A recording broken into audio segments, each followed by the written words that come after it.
Hello, welcome back to my channel. It's Christopher Taylor with Sovereign Harmony. I'm here on, what is it, Thursday, December 28th. So we're coming up on the new year. So I wanted to check in with you guys about 2024 in general and just some of the aspects and things happening this upcoming year. So my last video went over the Mercury retrograde that we're now currently in. So Mercury is still retrograde for a few more days. In fact, Jupiter turns direct in Taurus here on Saturday, a couple of days from now, on the 30th. And then on Monday, New Year's Day, that evening is when Mercury will go direct in Sagittarius. So Mercury, a retrograde, we've got a few more days left, almost over. Hopefully you're hanging in there. I'm having a few um, uh, communication issues, we'll call it, with my phone and things like that. So, the kind of common things that happen during Mercury retrograde. So I'm not sure how you guys are faring out there, but it is almost over. And whatever we've needed to get into, that introspection to loosen ourselves up, get rid of that rigidity, that's really been the primary purpose of this particular retrograde that we're in right now. But again, that'll clear to start the year. So starting the year with both Jupiter and Mercury turning retrograde, that's a pretty good omen, I would say, in general, as far as moving forward goes. Now, I think it's going to be a pretty tumultuous year, especially in the U.S. I mean, any election year, especially recent ones, have been that way in the U.S. So I'm fully expecting lots of shenanigans, um, regardless of the side that you're on, but lots of shenanigans, let's put it that way. And in fact, um, I'll be talking about Pluto here. Pluto gave us a preview. It entered Aquarius, I think it was last spring, for a few months, and it went back to Capricorn. And it's been, it entered Capricorn back in 2007, 2008. So it's been in Capricorn for a long time. And Pluto in the sign of Capricorn really has to do with abuse of power, especially from higher up. So like government and corporations and things like that. And just as Pluto entered the 29th degree of Capricorn the other day, I think it was like a week ago, on that day, it was within about an hour or so of the Colorado Supreme Court coming out and basically saying that, Donald Trump won't be on the ballot for the primaries in that state. And it's already, going to the works. And it from a Supreme Court perspective, it's probably not going to be effective. But the idea being, with Pluto at the 29th degree, the most critical degree of Capricorn, for its last breath, because it will be entering Aquarius for good by the end of 2024, it's just like the perfect example of what Pluto in the 29th degree of Capricorn shows us, basically. Okay, you got, higher up court handing down a ruling that's unconstitutional, etc. But again, that's the nature of Pluto in that sign of Capricorn, especially at the last degree. So just on that topic of Pluto, Pluto will actually enter Aquarius on January 20th. So just a few weeks from now, Pluto is going to be entering Aquarius, and it will remain in Aquarius for most of the year after that. So it's going to move forward through Aquarius, through the spring, summer, and then in September 1st, I believe, till about November 19th. So about a 2.5 month period in the fall, it's going to back into at the 29th degree of Capricorn again. And that just so happens to include the time period of the US election, right? So between September 1st and November 19th, that's when Pluto will be at the 29th degree of Capricorn. So if what just happened last week is any preview of what we can expect, well, expect a lot of shenanigans at that time in the US, whether or not there is an election at all. I kind of have some notion that it might not happen the way it always happens. And there's, it's just we've gotten to a certain point in society. It's like things just can't get tucked under the rug anymore. So I expect there to be lots of energies from both sides at leading up to the election. And with Pluto in Aquarius for most of the time, look for another surge of like artificial intelligence. We saw that preview here, like Chat GPT, I think came out right around the time that Pluto entered Aquarius. It's controversy there because it takes away creativity, etc., but saves time, etc. But Pluto is going to be in Aquarius for a long time, so like I don't know, well into the 2030s, almost 2040, by the time it enters Pisces. And Like we already got the preview, went into Aquarius in 2023, then it backed out. Now it's going to enter again from most of 2024, but it's still going to back out. But when it enters in late November, this year in 2024, that'll be it. It'll be in Aquarius, no more Capricorn, and that's going to be for well over a dozen years. Similar to what we've had with Pluto in Capricorn since 2008, right? It's been a long while, and corruption. Higher up corruption has been a huge part of the story all over the world, and different societal choices and extremes, etc., have been a big part of that. And so that's the Pluto story. Okay. Another thing that is happening in let's see, late January. So right after, about a week after Pluto enters Aquarius, this is when Uranus in Taurus is going to start moving direct. So we got Jupiter in Taurus moving direct in a couple of days on December 30th. And then a few weeks later, Uranus is going to join in on that. So they're both going to be moving in forward motion. Jupiter has got a little catching up to do. There's Jupiter right here. There's Uranus, both with the R retrograde right now as we speak. But Jupiter is going to catch up, and that is one of the big stories astrologically for 2024. Is when we get to April. I think it's April 20th, plus or minus a week, when these two are going to be joined together, Jupiter and Uranus in the sign of Taurus. Okay. So with the combination of that and Pluto over here moving into Aquarius, and Jupiter sort of expanding on sort of Aquarian or Uranian values and things, I would expect to see this springtime to possibly show us some major breakthroughs especially in like health and food. Okay, some kind of breakthrough is very possible, especially this spring, where anything involving nourishment. Okay, so this could be on the horizon, in addition to some rises in like artificial intelligence and whatnot that we got a preview of with Pluto and Aquarius over here. But I think in terms of breakthroughs and inventions, this could be a year where something comes out, like maybe something has been repressed, some kind of technology or whatever, but this could be a year that things come out and it has big changes on society, because again, with Pluto leaving Capricorn and the whole structure of society, really a lot of us have come to realize what we've always been under, the thumb we've always been under, and like when it comes to food and medicine and whatnot, and how controlled it is from the top. And I think we might see some major breakthroughs from the ground up here, as this year moves forward. So that's in April. And that conjunction between Jupiter and Uranus is going to happen pretty much right after a set of eclipses. So on March 25th, that'll be the beginning of the next eclipse season. We're going to have a lunar eclipse over at 5 degrees Libra, so about right here. Okay, so the moon will be here, sun will be in Aries. That'll be March 25th. And then at that time, right after that, about a week later, Mercury is going to go on another retrograde. You can see it right here. Mercury's got the R. It's retrograde just like Jupiter and Uranus are. But Mercury at that time is going to be at 27 degrees Aries. So right about here.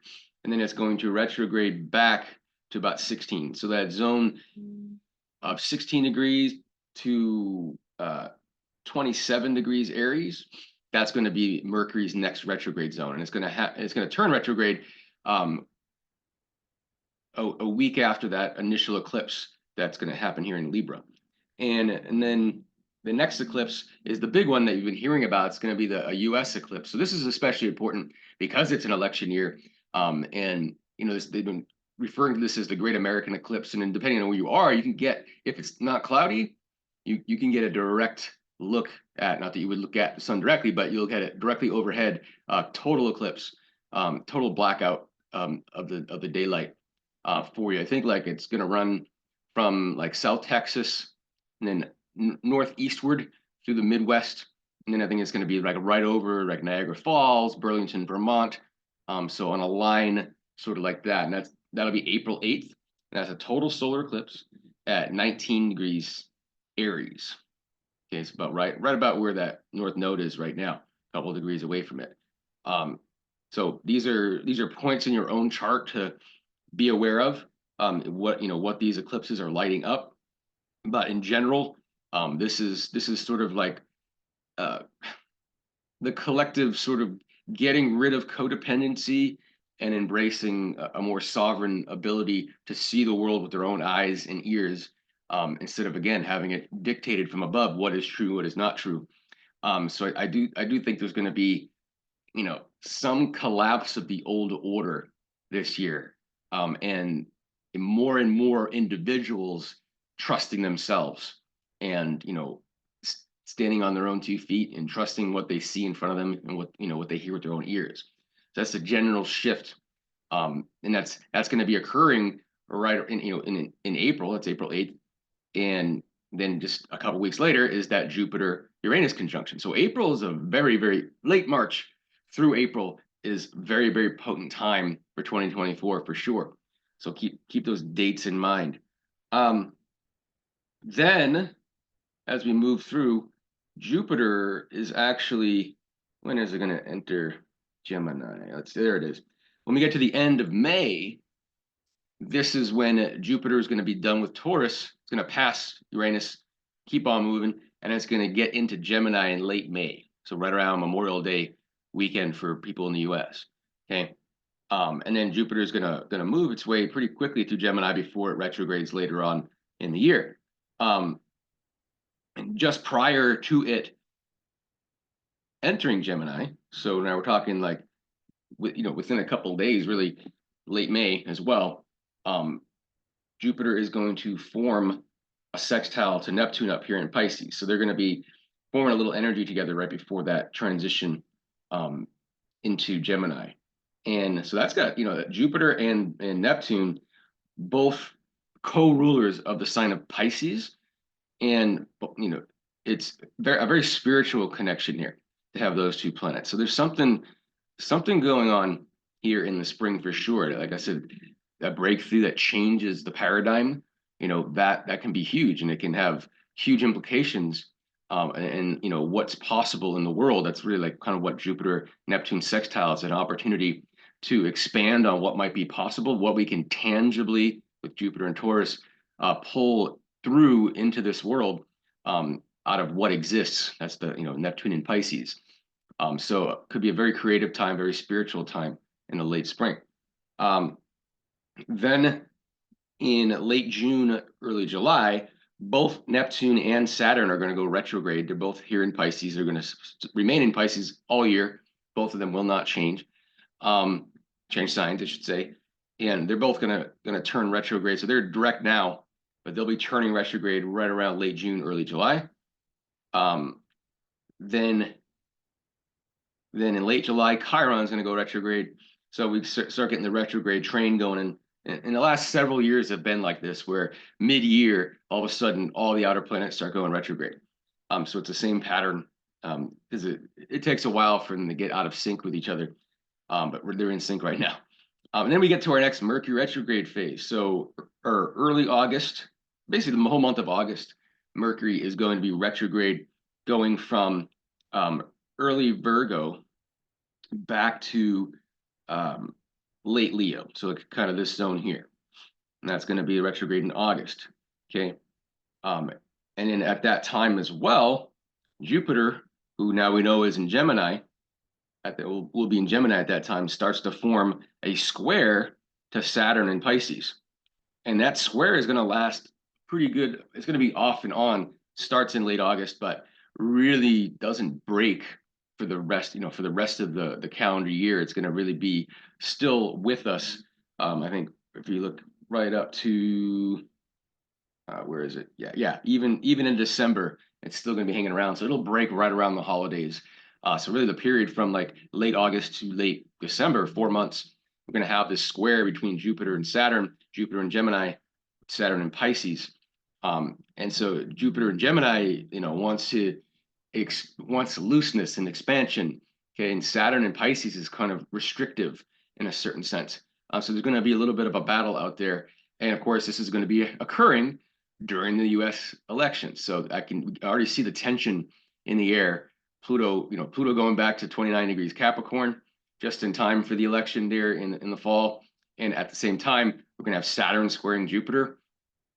There's definitely not smooth movements going on at that time. So don't be too worried about it. But yeah, that'll be another active time. So April into May, very active. But then also when we get to the end of the summer into the fall, even more so, even more strain in activity. And then that'll take us to the next round of eclipses up at that time. And so we're going to have a lunar eclipse at 25 degrees Pisces, so right where Neptune is now. We'll have a lunar eclipse there, and that's going to be on September 17th. And then on October 2nd, we'll have a solar eclipse, and that's going to be at 10 degrees Libra, so right about here. Okay, so that's the next zone to be watched out for here in mid-September to early October. Okay, and October 11th, that's when Pluto will go direct for the last time in Capricorn and at the 29th degree. And that's just a few weeks before the actual election. That's at least as it's scheduled now. Like I said, things could change, but that'll be happening then. And yeah, anyway, so in the final retrogrades of Mercury are going to coincide with a Mars retrograde. So we haven't had a Mars retrograde in a couple of years. They're once every couple of years. At the very end of 2024, we're going to have a Mars retrograde, and that's going to be it starts December 6th, okay, and it goes well into February. So basically, next winter, that's going to be the theme. Is that Mars retrograde is going to be the theme, and that's going to start at 6 degrees Leo, which is down here, and it's going to back itself to like mid Cancer. So mid Cancer to early Leo, that's going to be the zone for the Mars retrograde. That again, it's the final month of the year, taking us through early 2025, and then at around that time too, we will have the next Mercury retrograde. So November 25th. So right after Pluto re-enters Aquarius for good, then we're going to have Mercury going retrograde again. So that's going to be at 23 degrees Sagittarius, it's funny, right where Mercury is right now. It's at 23 degrees Sagittarius. So it will retrograde at that point, right around Thanksgiving in the US. So late November. And then, so November 25th, and then it goes direct on December 15th at 6 degrees Sag. So from 6 to 23 degrees Sagittarius, that's going to be the retrograde zone late November to mid-December. So keep that one in mind as well. So, the retrogrades, like we're in one now of Mercury, there are times of readjusting, and sometimes things will happen to our electronics and things just to make us more aware of our environments a little bit more. And the times allow us to check in if we've been a little too outward. It's a time to pull inward. It's a really perfect time for meditation and rethinking our plans rather than going through with plans, right? So we have a much better chance of fixing things that need to be fixed than we do with keeping things going that might need a break. Okay, so anyway, so that is 2024 in a nutshell. A lot going on there. I said, like, especially April with the Jupiter Uranus conjunction, the eclipses in late March to mid-April. That's going to be an energetic time. And then when we get to like August through November, really amps things up for us. And then we'll have the 3 retrogrades of Mercury. We finish this one up here on New Year's Day, 2024, and then the next one comes to town for most of the month of April, and then most of the month August as well, and then we get the final one late November into mid-December. So those are the big aspects, the big things going on, and then also, of course, Pluto entering Aquarius for where it's going to be for good. I mean, not forever, but for all intents and purposes, for looking ahead. We got Pluto in Aquarius, for most of this year and beyond. And the last efforts that come out of these windows that we're in, like right now with Pluto's at 29 degrees Capricorn right now for a few more weeks, and then when it's in that window, September, October into November, those will be some interesting times, because it's really the last ditch effort for that Pluto control energy to move itself through the government and corporation kind of level of influence. And so we should see some really interesting things happening.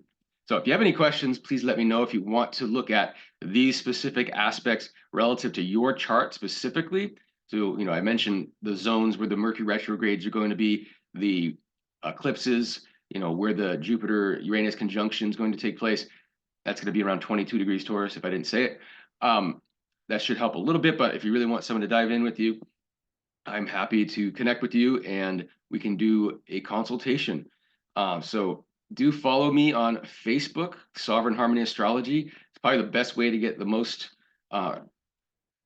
frequent updates, because I do that probably 3 times a week as needed, depending on what's going on. So you can always get those updates, but you can get the same information if you follow me on Twitter, Instagram, or Telegram. So yeah, please do follow those as well. Share them with others. And if you have any questions, feel free to comment below. And with that, I hope you all have a happy new year, happy 2024. It's going to be a ride, but we're used to that now. I think the last few years, if it wasn't going to be a ride, it might be a little boring. So we're ready for it. So we'll see you on the other side. Thanks a lot. Bye.